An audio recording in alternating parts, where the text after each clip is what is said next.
The story begins deep inside a dense, eerie forest. A man is seen running like a madman, desperate, terrified, searching for a way out of this endless maze of trees. But no matter where he turns, there's no path leading out. Just shadows, whispers, and the rustle of dead leaves. He looks up at the fading sun, hoping it might guide him, but even the sun seems to be sinking fast, leaving him swallowed by darkness. Still, he doesn't stop running, as if something invisible is chasing him. After running for miles, he suddenly comes across a strange signboard. It reads, "Point of no return," and beneath it, a number, 108. The words send chills down his spine. His heartbeat grows faster as the forest grows darker. Moments later, the silence of the jungle shatters. Flocks of birds burst into the air all at once. Yet through his long journey, he hasn't seen a single wild animal. It's as if even the beasts of this jungle are afraid of something unseen. Panic takes over. He starts running faster, but no matter how far he goes, he ends up right where he started. Standing again before that same board, point of no return, 108. He finally realizes the horrible truth. This forest doesn't let anyone leave. Exhausted and terrified, he looks for a place to hide, but there's none. So he climbs up a tree, hoping to survive the night. But as fate would have it, the branch snaps. He falls hard to the ground, screaming in pain. He tries to crawl, and then the earth begins to tremble. A low, monstrous growl echoes through the forest. His breath freezes. Before he can react, something drags him away into the dark. We never see what it was. Only his screams echo through the night. 6 days later, far away from that cursed jungle, we meet a young woman named Mina, who works in a small bird shop in the city. Her boss walks in and tells her to deliver a golden parrot to a zoo on the outskirts of town. Mina agrees, carefully places the parrot in its cage, and sets off on her journey. She enters the address in her phone's GPS and drives out of the city, unaware that her destination will soon lead her to the same forest. Mina drives further out of the city. She notices a large board filled with missing person photos, dozens of them. All had vanished near the same forest, but Mina doesn't think much of it. She's in a hurry to deliver the golden parrot, so she takes a shortcut through the woods. Before she knows it, she's right in the middle of that same cursed jungle, the one where that man disappeared days ago. Lost among the towering trees, Mina checks her phone. No signal. Even the car radio goes dead. She turns the car around, trying to go back, but every turn looks the same. Moments later, her car engine sputters and dies. As she steps out, she freezes. Right in front of her stands a wooden signboard, point of no return, 108. Fear grips her chest. Still holding the parrot's cage, she starts walking, hoping to find help. Deeper she goes, the quieter everything becomes. When she finally returns to where her car was parked, it's gone, completely vanished. Panic sets in. Was she in the wrong place? Or had the forest moved around her? Every tree, every rock looked identical. The light starts to fade. Suddenly, just like before, flocks of birds explode into the air. Then, the ground trembles beneath her feet. Someone or something is nearby. From a distance, Mina sees a shadowy figure moving through the mist.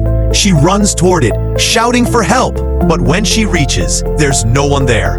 Then suddenly, she spots an old woman running through the woods. Desperate, Mina chases after her, pleading for help. But the woman doesn't stop. She keeps running until she suddenly disappears into thin air. Following her trail, Mina stumbles upon an old wooden cabin hidden deep in the forest. The same old woman appears again, this time at the door. She yells, "If you want to live, get inside now." Without a second thought, Mina rushes in. The woman locks the heavy iron door behind them. Inside, it's dark and strange. A massive mirror covers one wall, reflecting the flickering candlelight. Two other people are there, a young girl named Kiara and a boy named Daniel. Shaken, Mina asks, "What is this place?" The old woman replies, "We call it the Cove. My name is Madeline. You're safe here. For now." Before Mina can ask more, Madeline suddenly says, "Stand in front of the mirror. Quickly, they're coming." "Who's coming?" Mina asks. Madeline doesn't answer. Then it begins, a strange rumbling from outside, followed by whispers and faint laughter. Kiara looks at Mina and whispers, "They're called the Watchers. They watch us from the other side of the mirror, but we can't see them. Every night after sunset, they come. Suddenly, from behind the mirror, eerie sounds echo, soft tapping, muffled voices, and then clapping." Madeline says in a trembling voice, "They're happy you're here, Mina. They're welcoming you." Mina's face turns pale with fear. She wants to escape this nightmare. But night drags on endlessly, and the moment dawn breaks, the strange noises fade. Madeline tells her the Watchers only appear at night. During the day, the forest belongs to us.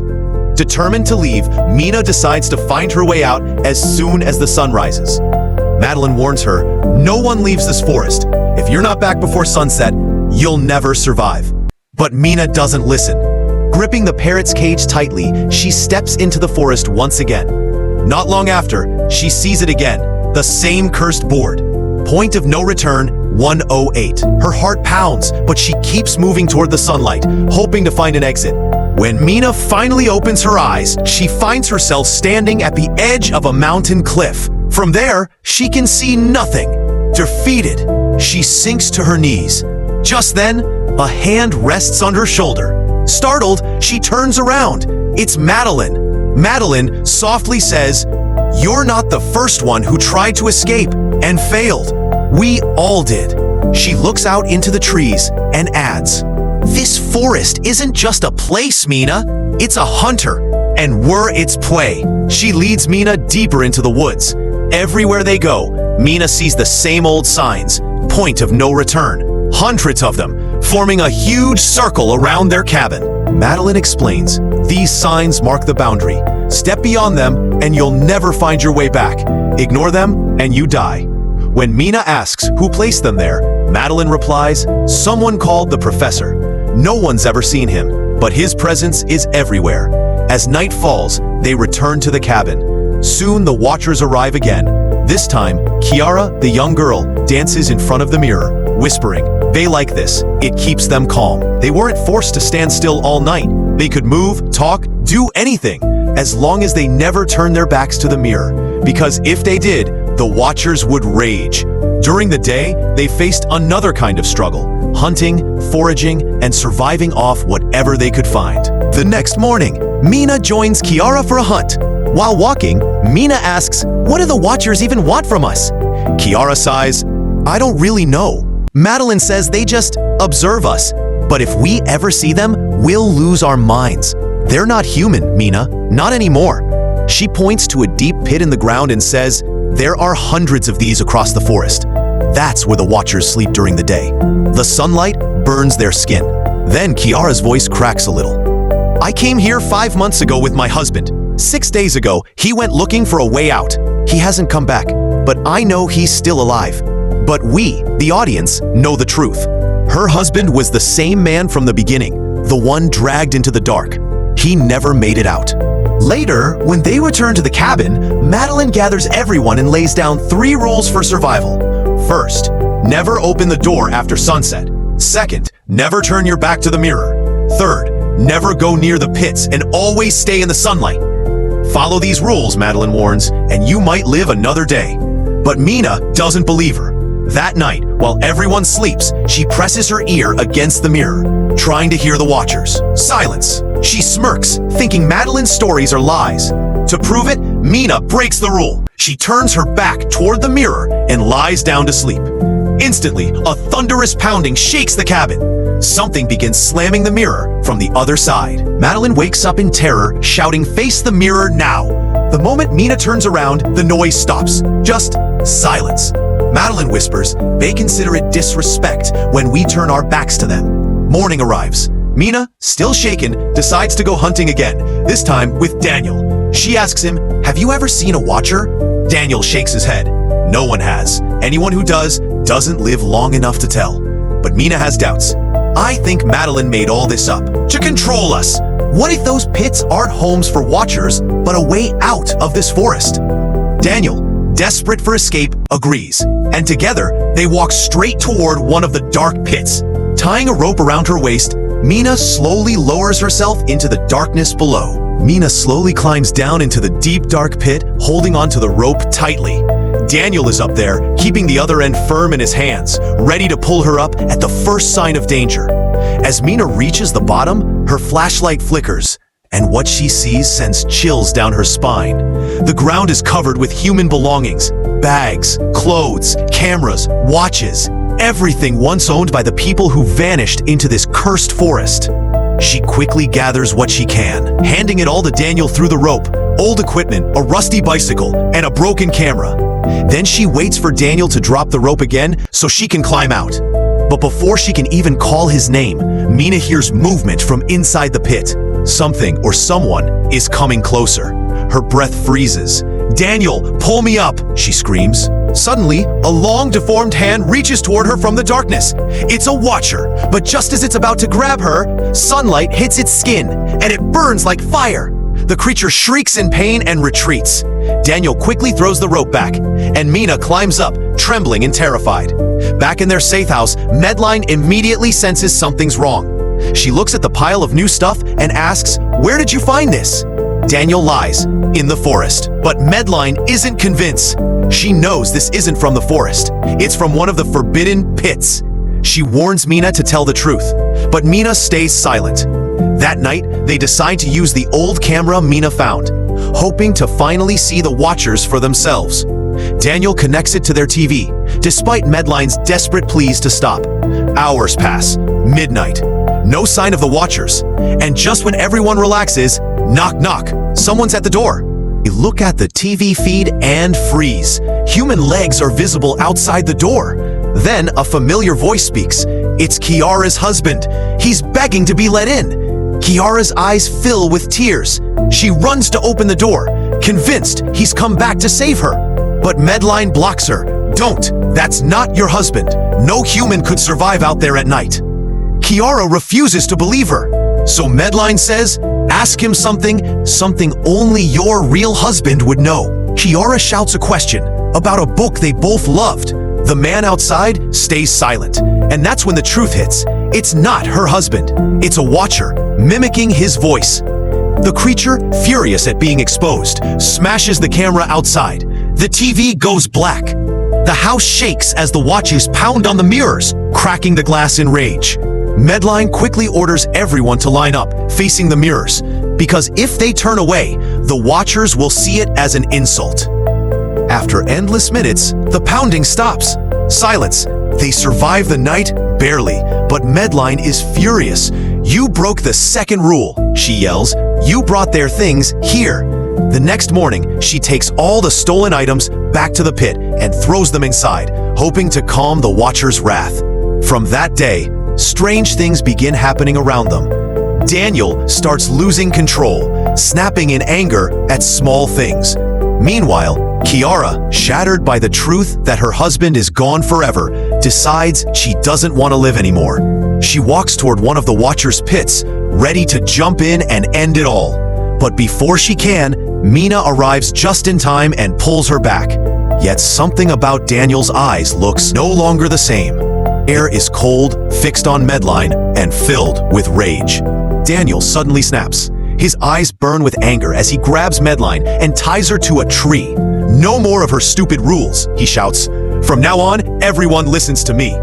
Night is falling fast. Daniel drags Kiara back to the cabin and locks the door from inside, leaving Medline and Mina outside, alone, in the dark, with the Watchers. Mina desperately tries to free Medline from the ropes, while Daniel ignores their screams. The forest turns pitch black, and the air fills with the horrifying growls of the Watchers. The two women hide beneath a thick tree, holding their breath as long, slender shadows move between the trees. For the first time, we finally see them. Tall, pale, terrifying creatures with hollow faces and impossible movements. They crawl out from their pits, sniffing the air, searching for human scent. As the Watchers go away, both run towards the shelter and knocked. He begged him to save our lives. This time, guilt consumes him. He finally unlocks the door and pulls them in. Medline, furious, shouts, "You've doomed us all!" Then she gathers everyone around and says, "You deserve to know the truth about these creatures." She takes a deep breath and begins. "When I first arrived in this forest," she says, "I saw myself." Mina frowns. "Yourself?" "Yes," Medline whispers, "a perfect copy. But it wasn't me. It was one of them, a watcher trying to become me." Mina's voice trembles. "What are they?" Medline's eyes darken. They were once fairies, magical beings who lived among humans. But as humans grew fearful of their power, they turned against them. The fairies were captured, cursed, and buried deep beneath the forest, sealed away forever. But centuries later, she continues, they dug their way out. The sunlight burned them, their wings rotted away. But they still had one gift, the power to change shape. Daniel asks, "Then why do they watch us every night?" Medline answers, "Because they want to live like us again. They study us, our faces, our voices, our habits, so they can replace us." Before anyone can react, the Watchers return, furious. The ground trembles as they smash against the door. The group quickly pushes a heavy table in front of it, but the wood begins to crack under the force. Just when all hope seems lost, Mina notices something under the carpet. An iron trapdoor. They pull it open and discover a massive underground bunker. They dive in and slam the gate shut, just as the Watchers break through. Inside, they find stocked supplies, food, water, electricity, even an old computer. Mina powers it on. The screen flickers to life, revealing archived research videos. They learned that the bunker was built by Professor Martin, a scientist who once studied these creatures. He lured workers here with money, then hid underground while the Watchers fed on them, all in the name of research. One of the recorded videos catches their attention. Martin speaks directly to the camera, saying he found a different kind of Watcher, one who could survive sunlight and had taken the form of a little girl. He turns the camera and we see her, a small, innocent-looking child, trapped in a steel cage. Martin says softly, "She's not like the others. She's perfect." But his next video tells a darker story. He confesses that he made a terrible mistake, that these creatures can't be controlled. His final words are chilling. "If anyone finds this, follow the direction where the birds fly at sunset. That's your only way out. And destroy all my research. I've unleashed something far worse than I imagined." Then, 2 gunshots echo through the recording, one for the fairy, one for him. Mina turns off the screen in silence. For the first time, they have hope, a real way to escape this cursed forest. The next morning, they climb out of the bunker, only to find their safe house completely destroyed. As the professor had said, the birds were supposed to fly only in the evening, but they couldn't wait till then. They had to escape the jungle before nightfall. So Mina freed her parrot, and as it took off into the sky, the group decided to follow its direction, hoping it would lead them to safety. While walking, they stumbled upon an old grave. Staring at it, Madeline said softly, "There was a time when we lived among humans, but they betrayed us, caged us, and left us to rot in these forests." After hours of walking, they finally reached a river, and there, to their surprise, they found the professor's old boat. Joy filled their hearts. But that joy didn't last long. Night was falling fast, and it meant the Watchers would soon awaken. Just as they were about to board the boat, a faint cry echoed from behind. It was Kiara's husband, bleeding, limping, and begging for help. Daniel rushed toward him while everyone else stayed on the boat. But as he got closer, their smiles froze, because what Daniel thought was a man was not a man at all. It was a Watcher, who right before their eyes took Daniel's shape and killed him instantly. Screams echoed as the creature lunged forward, but thankfully the group knew the Watchers couldn't cross the river. They rode away through the darkness, finally escaping the cursed jungle. But the real twist began after they reached the city. Once safe, they all went their separate ways. A few days later, Mina visited Professor Martin's university, determined to destroy his research as he had asked. While searching through his files, she found an old tape recorder, and what she heard changed everything. The professor revealed that centuries ago, fairies and humans once lived together, even married each other. Their children were called halflings, possessing both human and fairy traits, masters of disguise, capable of taking the form of even the dead. When humans turned against the fairies and trapped them underground, those halflings hid among mankind and still walk among us today. While exploring the office, Mina found an old photograph. Professor Martin standing beside a woman. That woman was Madeline, the same Madeline who had been with them in the forest. But she was supposed to be dead, Martin's late wife. Confused and terrified, Mina rushed to tell Kiara what she had discovered. The Madeline we met in the forest, she wasn't human. She was a shape-shifting fairy, and the professor's wife died years ago. Kiara gasped. Then who was the woman with us all this time?